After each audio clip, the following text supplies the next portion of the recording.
મારી સાથે મારા સહયોગી પ્રદીપ કચિયા જોડાયા છે।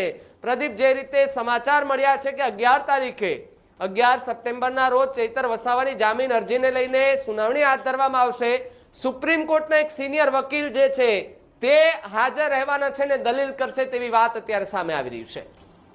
બિલકુલ ભાવિક, અત્યારે આ સૌથી મોટા સમાચાર એ છે કે 11 સપ્ટેમ્બરના રોજ ચૈતર વસાવાની જામીન અરજીને લઈને સુનાવણી હાથ ધરવામાં આવનાર છે, પરંતુ એ સુનાવણી દરમિયાન સુપ્રીમ કોર્ટના સિનિયર એડવોકેટ વિક્રમ ચૌધરી હાજર રહેવાના છે।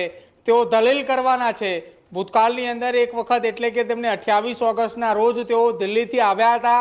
ચૈતર વસાવાની જામીન અરજીને લઈને સુનાવણી દરમિયાન તેઓ દલીલો કરવા માટે આવ્યા હતા।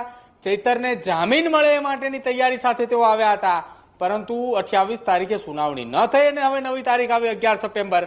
11 સપ્ટેમ્બરના રોજ જામીન અરજીને લઈને સુનાવણી હાથ ધરવામાં આવનાર છે, પરંતુ આ તમામની વચ્ચે સૂત્રો તરફથી એક માહિતી મળી રહી છે કે ચૈતર વસાવાને કદાચ 11 સપ્ટેમ્બરના રોજ પણ જામીન ન મળે।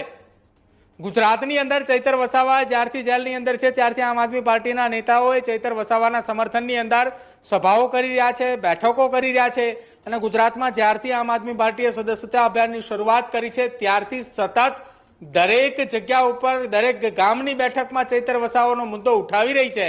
અને જો એ આમ આદમી પાર્ટીએ મુદ્દો ઉઠાવવાનું બંધ ન કરે તો પણ એ આગામી સમયની અંદર એક એવા સંકેત મળી રહ્યા છે કે જ્યાં સુધી તે મુદ્દો ઉઠાવશે ત્યાં સુધી કદાચ એ ચૈતર વસાવા જેલમાં બંધ રહેશે। આવો એ ભય આમ આદમી પાર્ટીના નેતાઓને છે। જો કે એક ચર્ચા એવી પણ ભાવિક સામે આવી હતી કે ચૈતર વસાવાના સમર્થનની અંદર વધુ એક સભા રાખવાની હતી, પરંતુ એ સભા પણ રદ કરી દેવામાં આવી છે।